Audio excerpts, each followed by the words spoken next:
Magandang araw mga kaibigan. Bigyan natin ng reaksyon o opinion itong post ni Miss Kippy Chu. Isinier niya ang parang message ng isang tao, sabi dito, John Levy Obianala, sabi niya, mawalang galang na, mag-aambagan kayo para kay Attorney Levi at Marines. Pero yung initiative na tulungan mga nasalanta sa bagyo, wala. Mga kinain na kayo ng sistema. So, tumutulong ka na nga sa mga nangangailangan, babatikusin ka pa. Ganyan po ang tenor nitong tao na ito. Huwag daw tulungan. Yung mga brave Marines at Attorney Baligod, ang dapat daw tulungan, yung mga sinalanta ng baha. Kaya sabi ni Kipicho, mawalang galang rin. Marami kaming awards bilang most helpful, di lang namin binabalandra. Lagi kaming may relief efforts. Di mo lang alam kasi di ka marunong mag-research bago ka mang-away. Diretsuhin mo na lang ako kung kailangan mo ng dilata para makakain ka. Yes, I agree ako nito. Itong grupo ni Kippy Chu, MJ Cambao Reyes, Joey De Bibre, Dr. Ethel Pineda, ang bilis nilang ang bilis nilang mag-solicit ng mga relief goods at itulong sa nangangailangan at i-course na lang nila sa Office of the Vice President. May nakita akong post, Office of the Vice President, nasa Lawag, Ilocos Norte. Nagdala ng tulong doon. Sabi ko, wow. So, pabayaan na lang natin. I believe itong nag-comment ng ganito na huwag tulungan yung mga Marines. Baka troll ito eh. Baka ito yung mga galit na tao sa Brave 14. By the way, update lang. Ang Brave 18 o Brave 14 Marines nangangailangan ng tuloy-tuloy na pagtulong natin kahit maliliit lang na amount. Kasi yung pagpiyansa nila the other day, halos 1,000,000 ang kinangailangan at grabing pasalamat ni Attorney Baligod at itong Brave 14 Marines sa mga tumulong.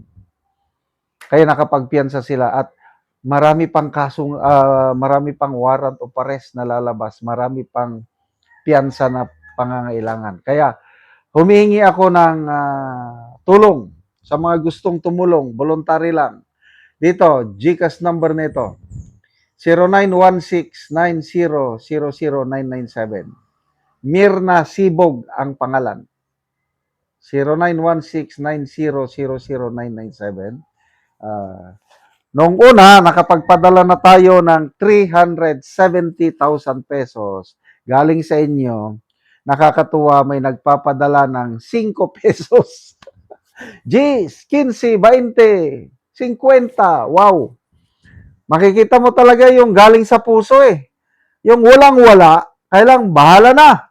Kahit 5 lang, padala GCash. Sabi ko sa may-ari ng GCash, tanggapin mo, pasalamatan mo.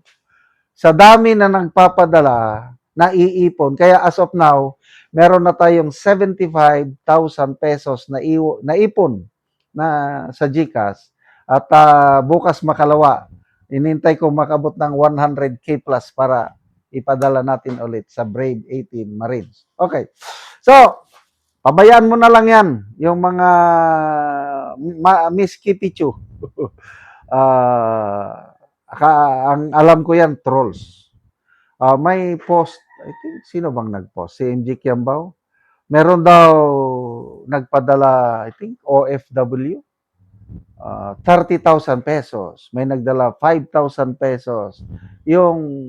Nung nangangailangan sila ng piyansa para makalabas sa kulungan sa Las Piñas, bumuhos yung tulong eh. Kakatuwa. Naiyak ako doon kay Sergeant Johnny Buduan at Walter Manalansan. nag-post sila eh. Hindi daw nila kakilala. Isang babae may dalang bata, maliit, dumating, may dalang supot ng pandesal. Ibinigay sa mga brave 18 Marines na nakakulong. Kaya napaiyak sa tuwa itong si Sergeant Bunuan and Sergeant Manalansan. Pandesal, makita mo yung yung pagmamahal ng taong bayan sa brave 14 Marines. Ako, gagawin ko ang lahat para kahit dito lang nananawagan at yung sweldo natin sa YouTube na ito, nakakapadala tayo ng tulong sa kanila. Malaking bagay na yun yung ating maipapadala. Huwag niyong isipin na maliit lang yung ipinapadala nyo. Kasi nga, in unity there is strength. May mga nababasa akong post. Kung yung 32 million Filipinos na bumoto kay BP Sara, magbigay lang ng 1 peso each, edi 32 million na yun. O kahit 1 million lang na Pilipino, tig piso lang, o di 1 million. Kaya, again, salamat sa mga nagpapadala. Merong bank account number na ipinakita.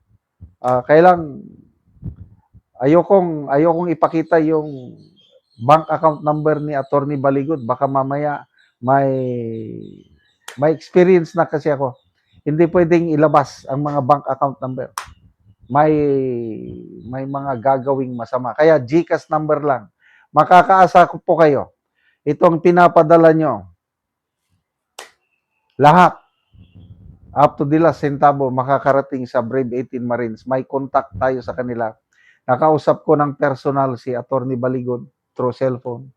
At usapan namin pag nagkataon is magkita-kita kami para makita ko, masaluduhan ko yung Brave 14 Marines plus of course si Attorney Baligod.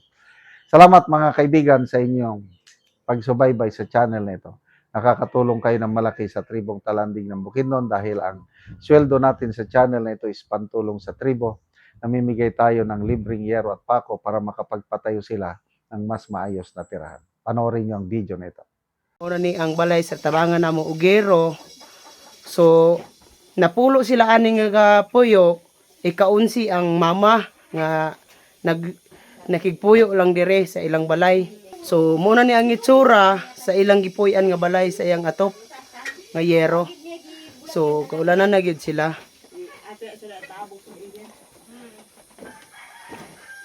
So muna na gid gidagkuon sa buslot sa ilang balay.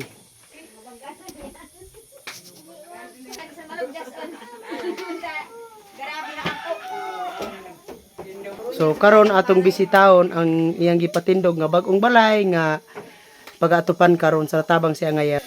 O karon mo na ni ang iyang gipatindog nga bag-ong balay nga pag-atupan. So mo na pod ni ang yero nga gitabang sa iya ha. Makaatop na ni siya karon.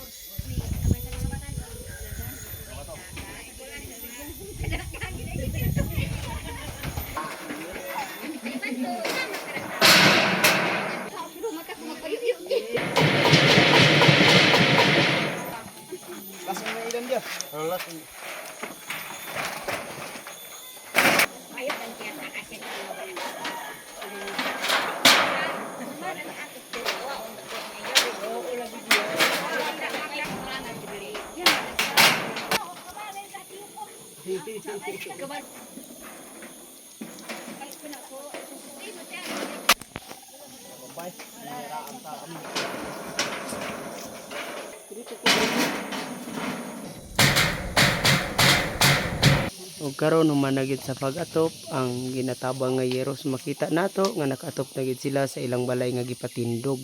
Matasun nga mat sa Ginoo nagtabang sa sun nga nagbalay na ko. Dili na ko makigpuyo sa kan. Inaanak ko'y balay. Dili na ko makigpuyo sa akong ginikanan. So pila na ka tuig nga nakigpuyo lang ka sa imong ginikanan? Sa katuig. Isa ka tuig. So pila mo nga nagsuon nga nakigpuyo lang sa imong ginikanan? napulo. Napulo mo. So isa lang kabalay yung ipuyan. O mat sa tabang nga kabalay na ko karon. Wala pang tabang di ko kabalay.